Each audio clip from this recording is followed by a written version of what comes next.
સો કેમ છો પબ્લિક?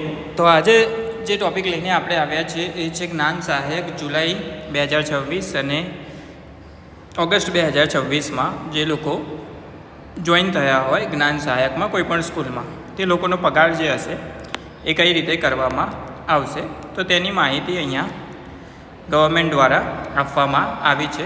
જિલ્લા શિક્ષણ અધિકારી કચેરી અમદાવાદ શહેર દ્વારા પરિપત્ર જાહેર કરવામાં આવ્યું છે. વિષય જોઈએ આપણે તો વિષય છે જ્ઞાન સહાયક જુલાઈ 2026 અને ઓગસ્ટ 2026 માસના પગાર બિલ આપવાની બાબત. હવે અહીંયા ઉપરોક્ત માહિતી જણાવવાનું કે સરકારી બિન સરકારી અનુદાનિત માધ્યમિક અને ઉચ્ચતર માધ્યમિક શાળાઓ 2026-27માં જ્ઞાન સહાયકની, હવે આપણને ખબર છે કે જ્ઞાન સહાયકની ભરતી 2 તબક્કામાં જ થઈ હતી, જેમાં પ્રથમ તબક્કામાં 20 તારીખ 20 સાથે હતો, 22 સાથે હતો અને 24 સાથે હતો. આ 3 વેરિફિકેશન રાઉન્ડ હતા. એ દિવસે જ્ઞાન સહાયકોને ઓર્ડર આપવામાં આવ્યા હતા. બીજો જે તબક્કો હતો, બીજો રાઉન્ડ હતો, એ 5 તારીખ પહેલું વેરિફિકેશન, 7 તારીખ બીજું વેરિફિકેશન અને 10 તારીખે ત્રીજું વેરિફિકેશન હતું, જે દિવસે લોકોને ઓર્ડર આપવામાં આવ્યા હતા. અગાઉ આપની શાળામાં ફરજ બજાવેલ જ્ઞાન સહાયકની જુલાઈ માસની પરીક્ષાની પગારની તારીખ 21/7/2026 સુધી થઈ ગયેલ છે. એટલે કે જે લોકો જૂના જ્ઞાન સહાયક હતા એ લોકોને જુલાઈ મહિનાનો 21 તારીખ સુધીનો પગાર મળી ગયો છે. ઉપરોક્ત જણાવ્યા મુજબ જ્ઞાન સહાયકના કેમ્પના પ્રથમ તબક્કામાં જે લોકો જુલાઈ તથા ઓગસ્ટ માસના પગાર કરવાના હતા તે લોકોનો હુકમ અહીંયા આપવામાં આવ્યો છે. જ્ઞાન સહાયકને 22/7/2026 થી જુલાઈ માસમાં તથા ઓગસ્ટ માસનો પગારનો ડેટા સાથે સામેલ માહિતી ઉચ્ચતર માધ્યમિક વિભાગનું કોષ્ટક અલગ આપેલું છે. તેની અંદર સ્કૂલવાળાએ તે વસ્તુ ભરીને ગવર્મેન્ટમાં મોકલવાની રહેશે. રિન્યૂ થયેલા અને રિન્યૂની તારીખ લખવાની રહેશે. નવા હાજર થયેલા જ્ઞાન સહાયકો નવા જ્ઞાન સહાયક તથા હાજર તારીખ, જો જ્ઞાન સહાયક છૂટા થયા હોય તો તેમનું રાજીનામું આપેલ હોય તો રાજીનામુંની તથા તારીખ પર ફરજ લખાવવાની રહેશે.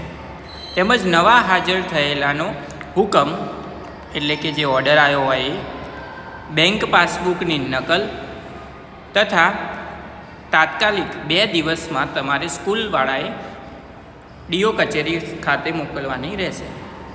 બીજા તબક્કામાં હાજર થયેલા જ્ઞાન સહાયકોને, આ થઈ પહેલા તબક્કાની વાત, એટલે પહેલા રાઉન્ડમાં જે લોકોને જોબ લાગી, બીજા રાઉન્ડમાં જે લોકોને જોબ લાગી એ લોકોનો ઓર્ડર ઓગસ્ટ માસમાં આવ્યો હશે તો એમને ઓગસ્ટનો પગાર મળવા પાત્ર રહેશે.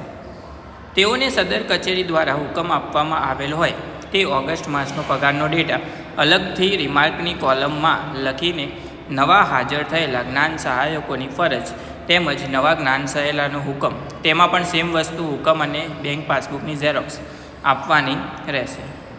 સમય મર્યાદા 2 દિવસની આપેલી છે.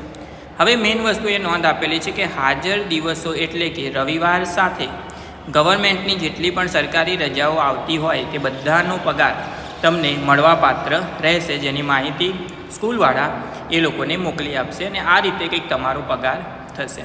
તમે જે તારીખથી જોઈન થયા હોય તે તારીખથી લઈને ઓગસ્ટ મહિના સુધી રવિવાર સાથે બધા જ દિવસનો પગાર તમારો ત્યાં લખાશે. હવે જુઓ, એ લોકોને સ્કૂલવાળા માટે આવી 2 માહિતી આપેલી છે. માધ્યમિક વિભાગનું કોષ્ટક આપેલું છે જેની અંદર નામ લખવાનું છે જ્ઞાન સહાયકનું, દિવસોમાં